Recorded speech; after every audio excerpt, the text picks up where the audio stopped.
I'm proud to announce that today's episode is brought to you by Gelt, which you'll hear about later on in the episode and in the show notes. Before we start today's episode, I want to frame a question that more and more people are quietly asking themselves. What if financial freedom isn't just about how much money you make, but where you live and how your money is structured? Over the past decade, millions of people have started exploring life outside of the United States. Some are chasing a better lifestyle, others want to stretch their dollars further, and some are simply looking for more freedom. Geographic personal. But here's the reality most people don't realize until it's too late. Moving abroad doesn't mean the system stops following you. In fact, America is one of the only countries in the world that taxes its citizens no matter where they live. That means if you move to Bali, Portugal, Thailand, Costa Rica, the IRS may still have a claim on your income, your investments, and your retirement. And that's where things start to get complicated. Because once you start living internationally, you're dealing with cross-border taxes, foreign bank reporting, different retirement rules, and a financial system that most people were never taught how to navigate. In today's episode, our guest Jimmy Miller spent more than 25 years helping Americans who want to live and retire globally. He works with expats, international families, and people who want to design a life that isn't tied to one single country. In this conversation, we're going to unpack the hidden financial rules of living abroad, from tax traps that can quietly cost you hundreds of thousands of dollars to strategies that could allow you to reduce or even eliminate taxes in retirement. If you've ever thought about living overseas, building a global life, or simply protecting more of the wealth you're working so hard to build, this episode is going to open your eyes. Let's dive in. Hey guys, welcome to another episode of the Financial Freedom Podcast. From Bali, I've got Jimmy Miller, a cross-border financial planner for expats and mobile retirees living globally. It's going to be a really interesting conversation around diversifying abroad globally, taxes, things you should be aware of, passport diversification. He's the author of Divorce the IRS, something all of us would love to do. Happy to have him on. Jimmy, welcome. Thanks for having me. Well, briefly introduce yourself. My name is Jimmy. I'm a financial advisor with Baobab Wealth Management. Been doing this 25 years. I specialize in working with global citizens, American expats that want to live, work, adventure, retire, travel overseas. Americans married to somebody from another nationality. I'm married to a German citizen. Spent more than half of my life outside of America. I'm American myself. I've lived this lifestyle myself, know all the financial challenges that come with dealing with taxes across borders, all the extra IRS filings, financial planning considerations that you need to be thinking about when you're going to live a life offshore.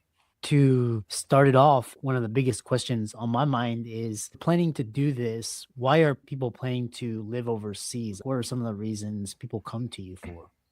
Yeah, great question. The myriad of reasons, as you can imagine. It's getting more and more popular. There's not many financial planning companies that specialize in helping people go overseas. Some people are just looking to escape America because they're not happy with the direction of America and the political scene. I get quite a lot of that.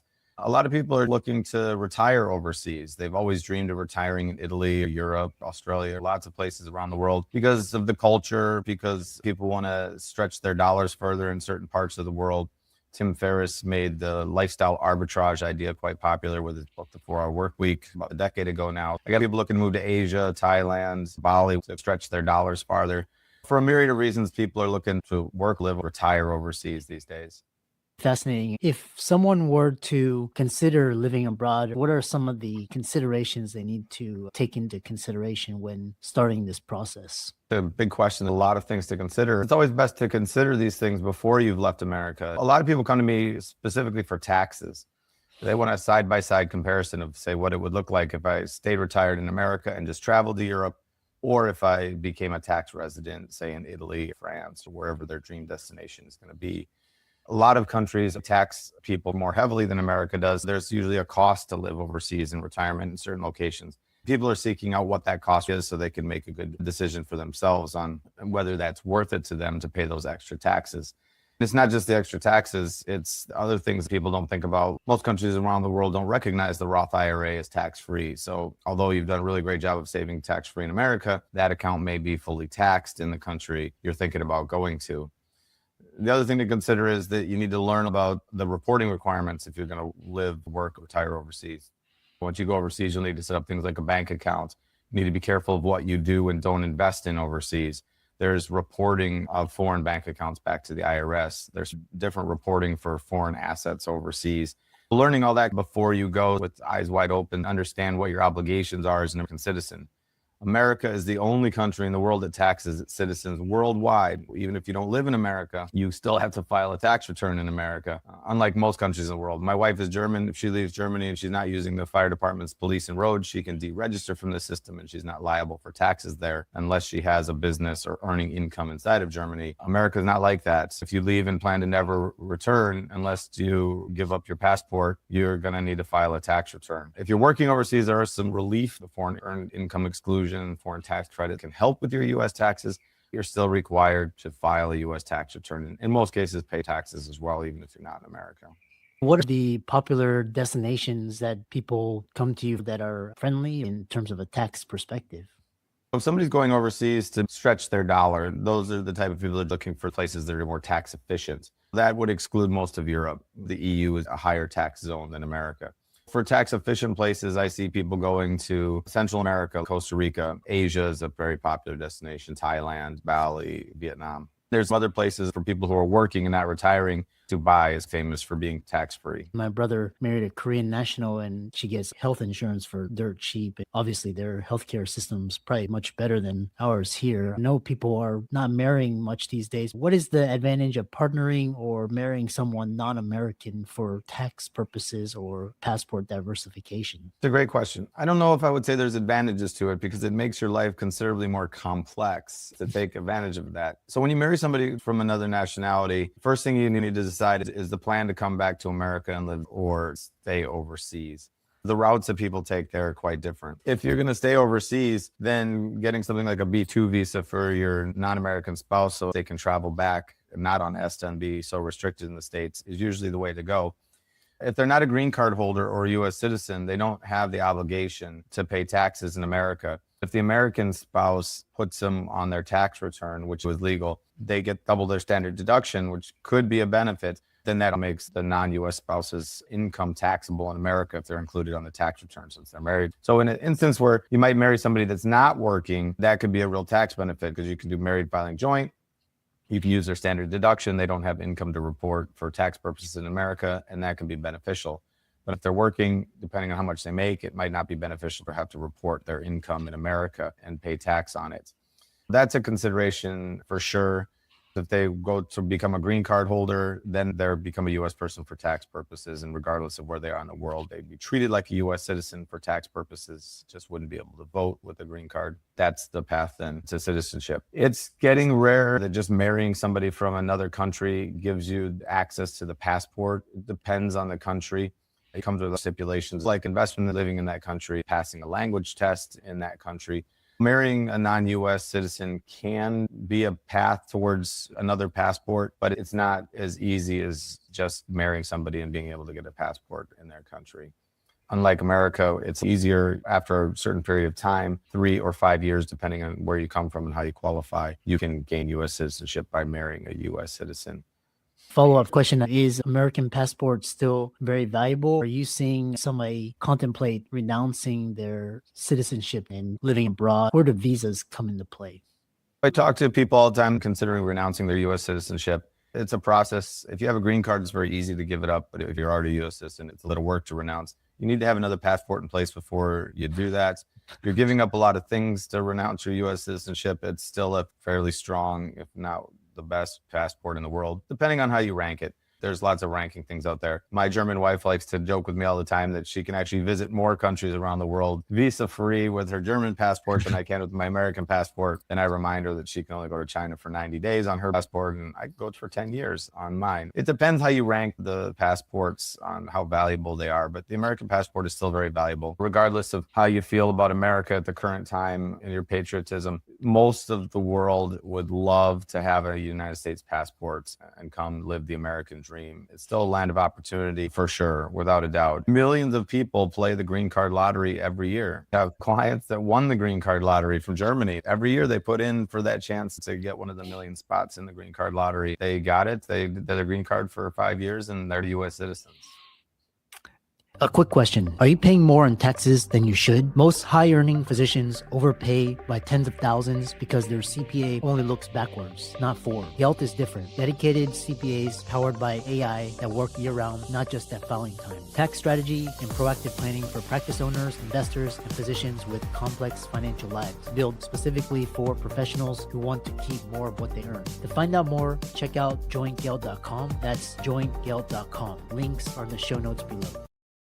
I've heard stories on social media where Americans are highly sought after marriage partners internationally because of the American passport. Shifting the conversation, what are tax time bombs and why do they matter so much for expats? They matter for everybody. I do a lot of tax planning. I'm not a CPA. I don't file taxes, but I do a lot of tax planning through financial planning for my clients. I wrote a book called Divorce the IRS. It's mostly for Americans, but there's a couple chapters for expats. A lot of it bleeds over into the expat world as well. I teach people some of the tax traps that the IRS has set up for people that most people don't learn about until it's too late. I talk about investing in tax-free accounts like the Roth IRA instead of pre-tax accounts. I make the case in the book that every time you put money into a pre-tax account like a traditional IRA or a 401k, you're not really getting a tax deduction. You're really taking a loan from the IRS, because when they give you that small tax deduction, you put $100 in, you're in the 20% tax bracket. You get an extra $20 on your paycheck.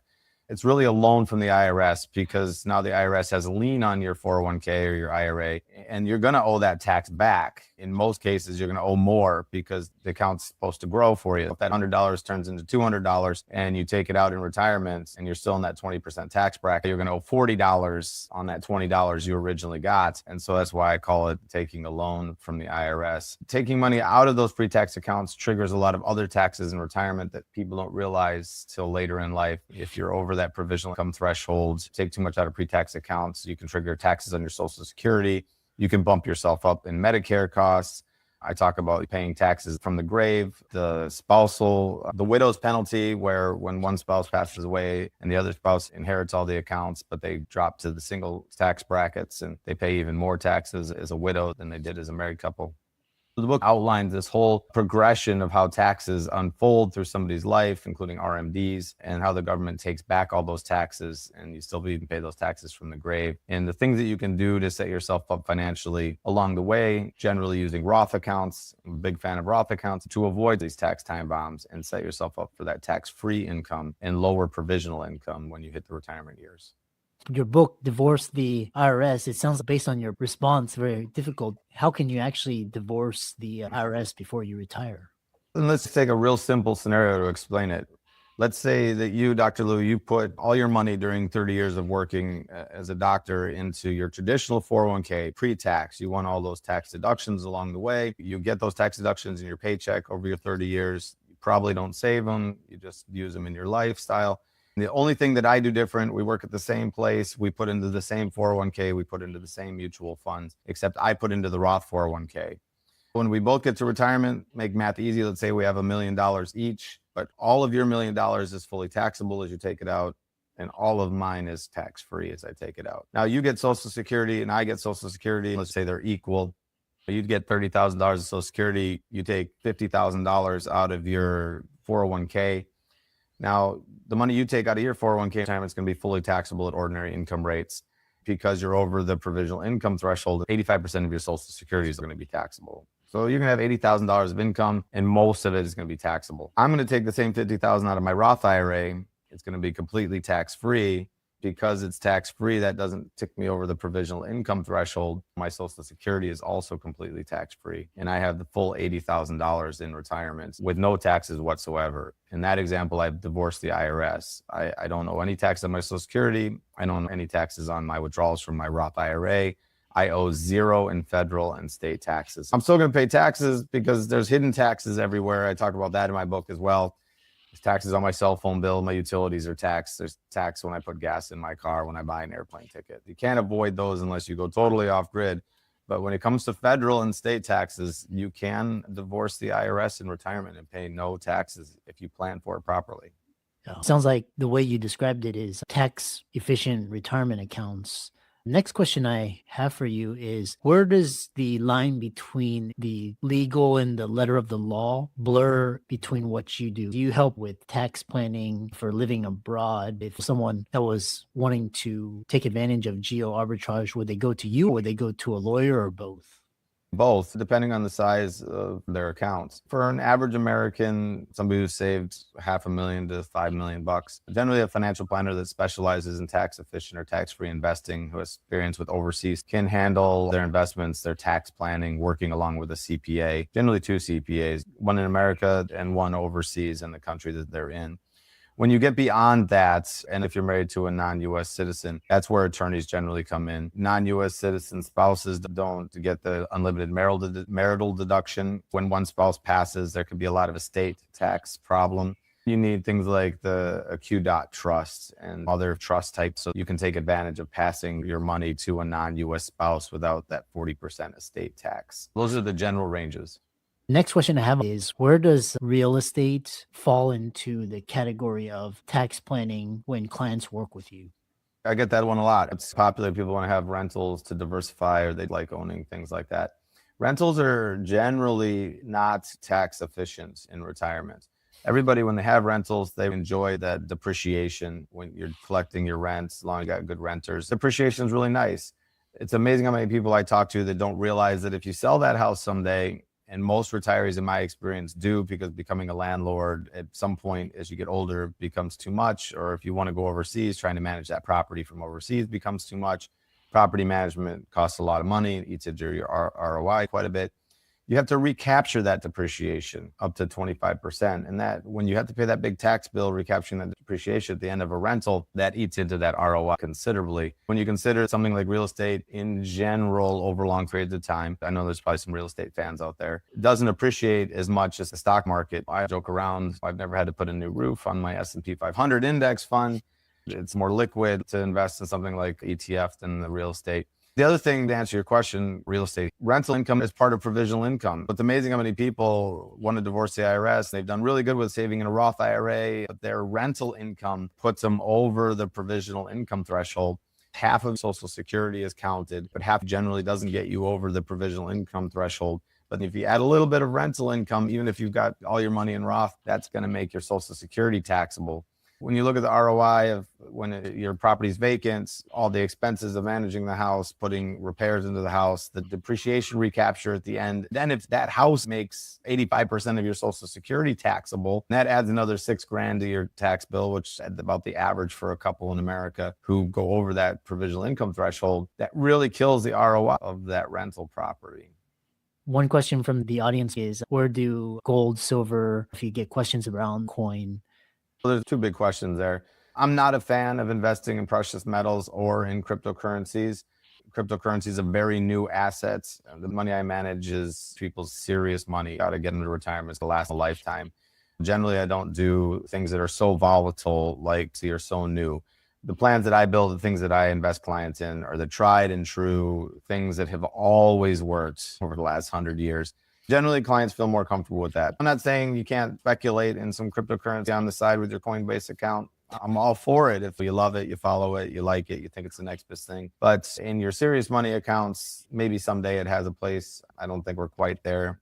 Coin dropped quite a small allocation really affects. Gold and silver, I'm not a super fan. They're also quite volatile. Very recent history has shown they're not managed. They don't produce interest. They don't do anything. They're not taxed efficiently. Inside of an IRA or a Roth, that's not such a big deal, but it's amazing how many people buy gold in their regular investment accounts and then realize the IRS treats it as a collectible, not as an investment asset. They're paying ordinary income taxes on the gains, if they do get gains in those assets, and not long-term capital gains rates. So you have to make a lot more in gold or silver just to break even as a regular type of investment. That makes gold and silver less attractive, in my opinion. Somebody really wants to hold it, a very small allocation inside of a qualified account can work. Nations or countries where privacy, client privacy is big, how do these all play into the work that you do with clients? Secrecy laws. I get people all the time that want to move their money to Isle of Man, or Cyprus, or Switzerland, things like that. When FATCA passed in 2010, that made it really difficult to do all that stuff overseas. It's not illegal to invest overseas, but the IRS has made it very difficult and erroneous with tax filings to report your overseas holdings. If you invest in the VOO, the S&P 500 Vanguard fund in Europe, even though it's still Vanguard, still the same manager, still the S&P 500, it's not a US legal-based fund. The IRS basically takes half of anything you make in it compared to the long-term capital gains rates you get if you bought the same fund in America. Moving your money overseas has become quite hard. Almost all financial companies overseas are going to report you back to America if they know that you're a US citizen. And how about fine art? I get that as well. A lot of very rich people did fine art for a while as a tax benefit to themselves. They swept up a lot of the average investor into investing into fine art. I'm not a fan of fine art. I don't find that it has a place in the serious money in the range of people that I deal with. If you've got $100 million, you probably want to diversify into those asset classes. But for the average American citizen that's saved $1 million, fine art probably doesn't have a place in the portfolio. you're currently in Bali? Is that more geopolitical or is that a lifestyle choice? A lot of my friends are nomads, they attest to Bali, South America, Southeast Asia. What is the purpose or advantage of living in Bali? I'm here for a month to see clients down here in the Southern Hemisphere. I go up to South Korea next to see clients and then back to the States. In the fall, we go over, base ourselves out of Spain for a bit so I can see my Southern European clients. I'm here for a short period of time. This is where you caught me in my journeys. Clients all over the world. Most of my meetings are done through Zoom, but we travel full time as a family and meet new people. Through our travels, we see our clients along the way. How can people check out your book, Divorce the IRS Before You Retire? How can people connect with you to ask more questions? The book is sold everywhere, Barnes & Noble, Amazon, all the book places. My website is a good place to start. It's baobabwealth.com. So baobab is, most people recognize it as a tree of life from The Lion King. The baobab tree is from Africa. I was born in Zambia, so the tree holds a special place in my heart. It's one of the largest, longest living, strongest trees in the world. It's got that unique shape. I use it as my logo. I tell people that investing is like planting a tree. If you plant it and leave it alone through all the seasons over a long period of time, it will grow into something beautiful, just like investments do. That's why I use the Baobab tree as my logo. Baobabwealth.com for US-based, Baobab Wealth abroad for Americans going overseas are the two websites you might want to check out. Thanks so much, Jimmy, for coming on, your expertise. Keep up the great work. I appreciate it. It's been great to talk to you. Let's zoom out. If you're a physician, founder, or high-income professional, and you feel like you're working harder every year, but not structurally freer, you're not alone. The mistake isn't effort, it's architecture. This show exists to help you convert expertise into scalable leverage, faster and with fewer expensive missteps. Here's the diagnostic I mentioned before. If your income requires your constant presence, if your capital isn't compounding outside your profession, if your highest value talent is doing low value tasks, you don't have a growth problem, you have a leverage design problem. And if you want to fix it with clarity instead of guesswork, I offer a limited number of one-on-one leverage strategy sessions each month. We audit your income model, capital deployment, authority positioning, and structural bottlenecks, and design your highest return move. If you're serious about compressing years into months, the link to apply is below.